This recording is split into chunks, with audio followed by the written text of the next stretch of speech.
Hello friends, स्वागत है आपका हमारे YouTube channel GK GS study point में। तो कैसे हैं आप सभी? आई होप आप सब अच्छे होंगे, आपकी तैयारी काफ़ी अच्छी चल रही होगी। तो दिल्ली पुलिस एग्जाम के लिए जीएस प्रैक्टिस सेट जो कि आपके एग्जाम के लिए काफ़ी इंपॉर्टेंट रहने वाला है। तो सभी क्वेश्चन सिलेक्टेड क्वेश्चन है और मोस्ट इंपॉर्टेंट है, तो प्लीज़ वीडियो को लास्ट तक वॉच कीजिएगा। और अगर चैनल पर नए हैं तो दिल्ली पुलिस एग्जाम की प्रैक्टिस सेट को डेली अटेम्प्ट करने के लिए हमारे चैनल को सब्सक्राइब करके बेल आइकन को जरूर से प्रेस कर लीजिएगा, जिससे आपके पास डेली क्लास की नोटिफिकेशन टाइम से पहुंच जाए। और अगर वीडियो अच्छी लगे तो वीडियो को ज़्यादा से ज़्यादा शेयर और लाइक भी जरूर से कर दीजिएगा। तो देख लेते हैं आज का फर्स्ट क्वेश्चन। संसद द्वारा भारतीय जीवन बीमा निगम अधिनियम कब पारित किया गया? तो बात करें संसद द्वारा भारतीय जीवन बीमा निगम जो है यह अधिनियम पारित किया गया था 1956 में। ठीक है, बढ़ते हैं नेक्स्ट क्वेश्चन की ओर। तो विश्व जनसंख्या दिवस किस तिथि को मनाया जाता है? तो विश्व जनसंख्या दिवस मनाया जाता है 11 जुलाई को। और मोस्ट इंपोर्टेंट क्वेश्चन है, काफी बार पूछा जा चुका है क्वेश्चन। ठीक है, बढ़ते हैं नेक्स्ट क्वेश्चन की ओर। सुमो कुश्ती प्रतिस्पर्धा की उत्पत्ति किस देश में हुई? तो बात करें सुमो कुश्ती प्रतिस्पर्धा जो है इसकी उत्पत्ति हुई थी जापान में। ठीक है, तो प्लीज आप नोट डाउन करते चलेगा एक क्वेश्चन, क्योंकि काफी इंपोर्टेंट है। ठीक है, बढ़ते हैं नेक्स्ट क्वेश्चन की ओर।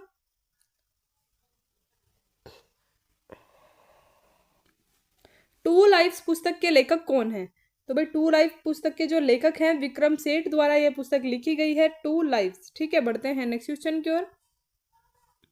किस अधिनियम के तहत केंद्रीय प्रदूषण नियंत्रण बोर्ड का गठन किया गया? तो बात कर लेते हैं किस अधिनियम के तहत केंद्रीय प्रदूषण नियंत्रण बोर्ड का जो गठन किया गया है। जल अधिनियम 1974 प्रदूषण निवारण एवं नियंत्रण के लिए केंद्रीय प्रदूषण नियंत्रण बोर्ड का गठन किया गया। ठीक है, बढ़ते हैं नेक्स्ट क्वेश्चन की ओर। तालाजा गुफाएं किस राज्य में स्थित है? तो बात कर लेते हैं तालाजा गुफाएं। ठीक है, ये मोस्ट इंपोर्टेंट है, काफी बार पूछी जा चुकी हैं। तालाजा गुफाएं जो है गुजरात में स्थित है। ठीक है, बढ़ते हैं नेक्स्ट क्वेश्चन की ओर। भारत के किस शहर में सप्तक संगीत समारोह मनाया जाता है? तो बात करें भारत के किस शहर में सप्तक संगीत समारोह जो है मनाया जाता है? तो अहमदाबाद में मनाया जाता है। ठीक है, बढ़ते हैं नेक्स्ट क्वेश्चन की ओर। भगवान शिव के अवतार को समर्पित कादरी मंजूनाथ मंदिर कहाँ पर स्थित है? तो बात करें भगवान शिव के अवतार को जो समर्पित कादरी मंजूनाथ मंदिर है वह स्थित है मंगलुरु कर्नाटक में। ठीक है, मंगलुरु कर्नाटक में यह स्थित है। बढ़ते हैं नेक्स्ट क्वेश्चन की ओर।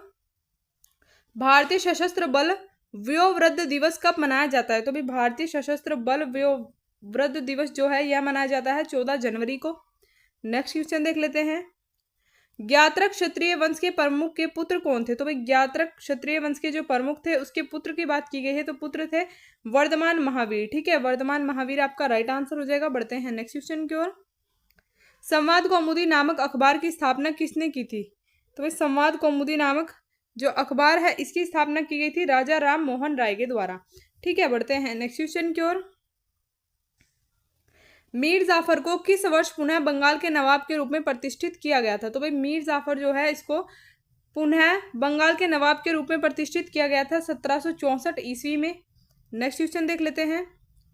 युंगथामा घाटी किस राज्य में स्थित है? तो युंगथामा घाटी जो है यह सिक्किम में स्थित है। बढ़ते हैं नेक्स्ट क्वेश्चन की ओर। हीमोग्लोबिन की कमी से कौन सा रोग होता है? तो हीमोग्लोबिन की कमी से जो होता है एनीमिया रोग होता है। ठीक है, बढ़ते हैं नेक्स्ट क्वेश्चन की ओर। कर्नाटक पठारी के पहाड़ी खंडों के लिए कौन सा शब्द प्रयोग किया जाता है? मालनाड।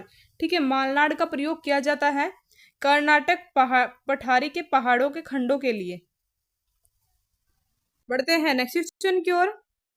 गिद्ध प्रजनन एवं संरक्षण केंद्र कहाँ स्थित है? तो गिद्ध प्रजनन एवं संरक्षण केंद्र जो है यह स्थित है हरियाणा के पिंजौर में। ठीक है, हरियाणा के पिंजौर में गिद्ध प्रजनन एवं संरक्षण केंद्र स्थित है। बढ़ते हैं नेक्स्ट क्वेश्चन की ओर। अरावली पर्वतमाला की सबसे ऊंची चोटी कौन सी है? तो अरावली पर्वतमाला की बात करें तो इसकी सबसे ऊंची चोटी गुरु शिखर और अरावली पर्वतमाला जो स्थित है राजस्थान में स्थित है। ठीक है, ये दोनों ही क्वेश्चन आप नोट डाउन कर लीजिएगा। बढ़ते हैं नेक्स्ट क्वेश्चन की ओर। 1925 में घटित हुआ कौन सा षड्यंत्र ट्रेन की डकैती से संबंधित है? तो जो 1925 में घटित हुआ था ट्रेन की डकैती से संबंधित षड्यंत्र कौन सा था? काकोरी षड्यंत्र। ठीक है, काकोरी रेल षड्यंत्र भी जिसको कहा जाता है। बढ़ते हैं नेक्स्ट क्वेश्चन की ओर। भारतीय राष्ट्रीय कांग्रेस के एकमात्र अध्यक्ष कौन थे जिन्होंने निर्वाचित होने के बाद भी अध्यक्ष पद से इस्तीफा दे दिया था? तो भारतीय राष्ट्रीय कांग्रेस के एकमात्र अध्यक्ष थे सुभाष चंद्र बोस। इन्होंने निर्वाचित होने के बाद भी अध्यक्ष पद से इस्तीफा दे दिया था। ठीक है, बढ़ते हैं नेक्स्ट क्वेश्चन की ओर। जवाई नदी किस नदी की सहायक नदी है? तो जवाई नदी जो है यह लूनी नदी की सहायक नदी है। बढ़ते हैं नेक्स्ट क्वेश्चन की ओर। संविधान का 100वां संशोधन अधिनियम 2015 द्वारा भारत और इसके किस पड़ोसी देश की सीमा को संशोधित किया गया था? तो भाई जो 100वां संविधान संशोधन अधिनियम 2015 था, इसके तहत भारत के पड़ोसी देश बांग्लादेश की सीमा को संशोधित किया गया। ठीक है, बढ़ते हैं नेक्स्ट क्वेश्चन की ओर।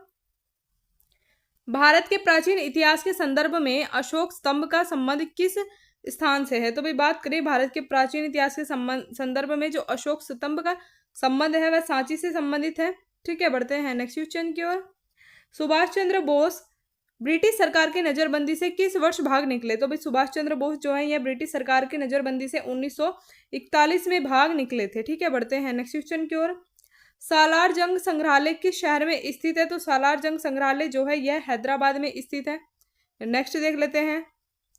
एक्जिमा रोग का संबंध मानव शरीर के किस भाग से है? तो जो एक्जिमा रोग है इसका संबंध है मानव की त्वचा से। ठीक है, और अगर आपसे पूछा जाए, क्वेश्चन काफी पूछा जाता है कि जो मानव त्वचा का रंग होता है वह किस पर आधारित होता है? तो जो मानव त्वचा का रंग होता है यह मेलानिन नामक एक प्रोटीन होता है, उस पर आधारित होता है। ठीक है, मेलानिन पर आधारित होता है, ये आप नोट डाउन कर लीजिएगा।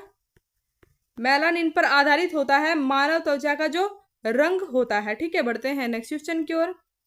चाणक्य किसके शासनकाल में प्रधान अमात्य थे? तो भाई चाणक्य जो है यह चंद्रगुप्त मौर्य के शासनकाल में प्रधान अमात्य थे। ठीक है, चंद्रगुप्त मौर्य यहाँ पे आपका राइट आंसर हो जाएगा। बढ़ते हैं नेक्स्ट क्वेश्चन की ओर। शरीर की संरचना का अध्ययन किए जाने वाले विज्ञान को क्या कहा जाता है? तो शरीर की संरचना का अध्ययन किए जाने वाला जो विज्ञान है उसको कहा जाता है एनाटॉमी। ठीक है, एनाटॉमी कहा जाता है। नेक्स्ट देख लेते हैं। नीलगिरी पर्वतों में कौन सी जनजाति पाई जाती है? तो भाई नीलगिरी पर्वतों में जो पाई जाती है टोडा जनजाति पाई जाती है नीलगिरी पर्वतों में। बढ़ते हैं नेक्स्ट क्वेश्चन की ओर। मलेरिया के परजीवी के वाहक के रूप में कौन कार्य करता है? तो भाई मलेरिया के परजीवी के वाहक के रूप में जो कार्य करता है मादा एनाफिलीज मच्छर। ठीक है, मादा एनाफिलीज नामक मच्छर जो है यह क्या है? मलेरिया के परजीवी के वाहक के रूप में कार्य करता है और यह मादा एनाफिलीज मच्छर है। ठीक है, मादा मच्छर होती है यह। बढ़ते हैं नेक्स्ट क्वेश्चन की ओर। कुलिक पक्षी अभयारण्य किस राज्य में अवस्थित है? तो भाई कुलिक पक्षी अभयारण्य जो है यह पश्चिम बंगाल में अवस्थित है। बढ़ते हैं नेक्स्ट क्वेश्चन की ओर। अवध किसान सभा की स्थापना किस वर्ष की गई? तो जो अवध किसान सभा है इसकी स्थापना की गई थी 1920 में। नेक्स्ट देख लेते हैं। चावल की उपज के लिए किन परिस्थितियों की आवश्यकता होती है? तो भाई जो चावल की उपज के लिए परिस्थिति की आवश्यकता होती है तो उच्च तापमान, उच्च आर्द्रता और वर्षा। ठीक है, इन तीनों ही परिस्थितियों की आवश्यकता होती है चावल की उपज के लिए। बढ़ते हैं नेक्स्ट क्वेश्चन की ओर। सिरोही या शिरुई राष्ट्रीय उद्यान किस राज्य में स्थित है? तो भाई सिरोही या फिर शिरुई जो है राष्ट्रीय उद्यान यह स्थित है मणिपुर में। ठीक है, मणिपुर आपका राइट आंसर हो जाएगा। नेक्स्ट देख लेते हैं। पंचशील शब्द किस नीति से संबंधित है? तो जो पंचशील है यह संबंधित है भारत की विदेश नीति से। नेक्स्ट क्वेश्चन देख लेते हैं। भारतीय संविधान का कौन सा अनुच्छेद केंद्र शासित प्रदेशों के प्रशासन से संबंधित है? तो भाई भारतीय संविधान का कौन सा अनुच्छेद है जो केंद्र शासित प्रदेशों के प्रशासन से संबंधित है? तो अनुच्छेद 239। ठीक है, अनुच्छेद 239 जो है यह केंद्र शासित प्रदेशों के प्रशासन से संबंधित है। बढ़ते हैं नेक्स्ट क्वेश्चन की ओर। अमेरिका की पहली महिला उपराष्ट्रपति कमला हैरिस का मूल परिवार भारत के किस राज्य से संबंधित है? तो भाई अमेरिका की जो पहली महिला उपराष्ट्रपति कमला हैरिस हैं इनका मूल परिवार भारत के तमिलनाडु राज्य से संबंधित है। ठीक है, बढ़ते हैं नेक्स्ट क्वेश्चन की ओर। नेक्स्ट क्वेश्चन देख लेते हैं। विश्व दर्शन दिवस प्रतिवर्ष कब मनाया जाता है? तो भाई विश्व दर्शन दिवस जो है यह प्रतिवर्ष मनाया जाता है नवंबर के तीसरे गुरुवार को। तो भाई इंपॉर्टेंट क्वेश्चन है और पूछा जा चुका है। ठीक है, विश्व दर्शन दिवस जो है यह मनाया जाता है नवंबर का जो तीसरा गुरुवार होता है नवंबर मंथ का। ठीक है, उसमें मनाया जाता है विश्व दर्शन दिवस। तो भाई ये थे आज के हमारे कुछ इंपॉर्टेंट क्वेश्चन। आई होप आपको क्लास अच्छी लगी होगी। क्लास अच्छी लगी हो तो क्लास को लाइक एंड शेयर जरूर से कर दीजिएगा और चैनल पर नए हैं तो भाई डेली क्लास के लिए हमारे चैनल को सब्सक्राइब करके बेल आइकन को जरूर से प्रेस कर लीजिएगा जिससे आपके पास डेली क्लास की नोटिफिकेशन टाइम से पहुंच जाए।